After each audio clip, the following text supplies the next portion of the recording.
Modo subjuntivo. Então esse é o assunto do vídeo de hoje, que faz parte de uma playlist sobre morfologia da língua portuguesa. O livro-texto básico que eu estou utilizando por aqui, eu indico este livro para começar a entender sobre essa temática, ou seja, de estrutura das palavras da língua portuguesa, morfemas do português do Walter Ketty. Um pequeno livro, muito bom para ter uma noção básica do que sejam os morfemas, que são as menores unidades da língua com significado, pensando em termos de palavra aqui. Então hoje eu quero tratar sobre o modo subjuntivo, que juntamente com o modo indicativo, trata-se de uma desinência verbal, né?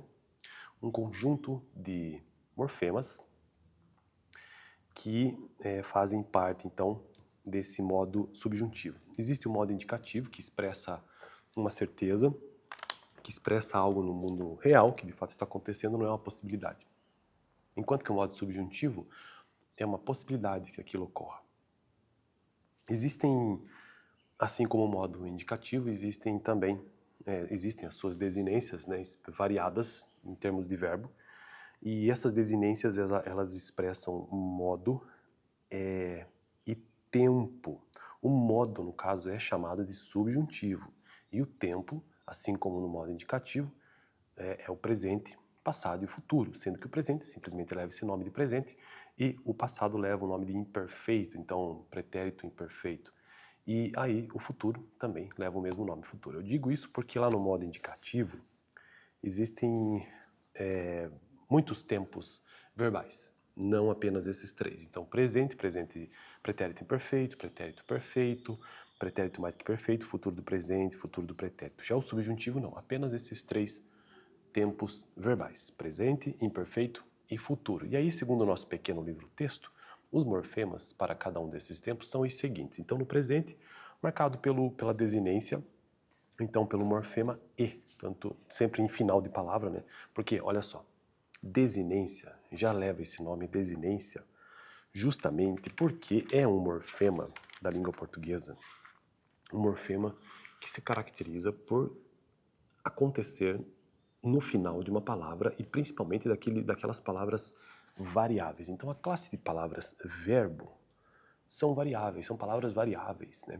Elas não são fixas, elas não são invariáveis, elas variam.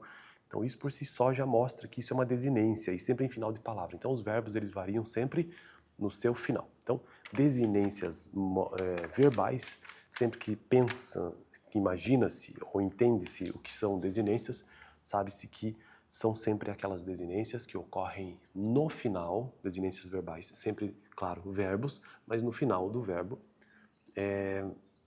e de palavras variáveis, como são os verbos. E aí, desinências verbais, existem dois tipos, as que exprimem modo e tempo, modo temporais, e as que exprimem número e pessoa, número pessoais, que nos próximos vídeos tratarei sobre isso também. Sendo que tanto o modo subjuntivo como o modo indicativo expressam, então, exprimem modo e tempo, né? Modo indicativo, uma certeza, algo que está no mundo real, e modo subjuntivo, algo que é uma incerteza, que é uma possibilidade. E aí o tempo, como já disse, estou repetindo aqui no vídeo, né? São muitos. Basicamente, presente, passado e futuro. Só que existem suas variações. Então, pretérito imperfeito, pretérito mais que perfeito, futuro do presente, futuro do pretérito, no caso do modo indicativo. E aí, subjuntivo não, presente, imperfeito e futuro. Sendo que, voltando ao raciocínio, os morfemas ou as desinências verbais. No caso do modo indicativo, no caso do modo subjuntivo, para o presente, na primeira e segunda conjugação e terceira conjugação do verbo, na primeira conjugação será simplesmente a desinência verbal e. Antes, ainda existem outras desinências e depois também. Então, ainda ele fica no meio dessas desinências no final da palavra. Na segunda conjugação e terceira, a desinência será o termo a. No caso do imperfeito, é o SSE, C. E no caso do futuro, apenas o R, com uma variação de RE, também sempre com desinências presentes antes desses morfemas ou depois. E para finalizar esse vídeo, então, deixa eu dar alguns exemplos aqui de acordo com o nosso chat GPT, né? Porque o livro em si, ele é bem básico, ele não traz exemplos, traz apenas os morfemas. Então, modo indicativo, como eu já disse, né, é uma realidade de um fato objetivo, eu estudo todos os dias. O subjuntivo não. Espero que eu estude amanhã, por exemplo. Aí os exemplos, deixa eu pegar alguns aqui. Ó, 5 frases no subjuntivo. Espero que você venha amanhã.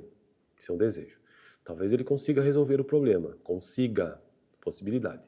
Se nós estudássemos, mais passaríamos na prova. Condição irreal. Então, estudássemos. Quando eles saírem, feche a porta. Ação futura incerta. Tomara que dê tudo certo. Também é um desejo. Bom, então esse foi o vídeo de hoje. Deu para entender basicamente o que é o modo subjuntivo, que difere do modo indicativo, no que se refere às desinências modo-temporais. No próximo vídeo, formas verbo-nominais. Infinitivo, gerúndio e particípio. Valeu. Vou ter que desligar manualmente hoje.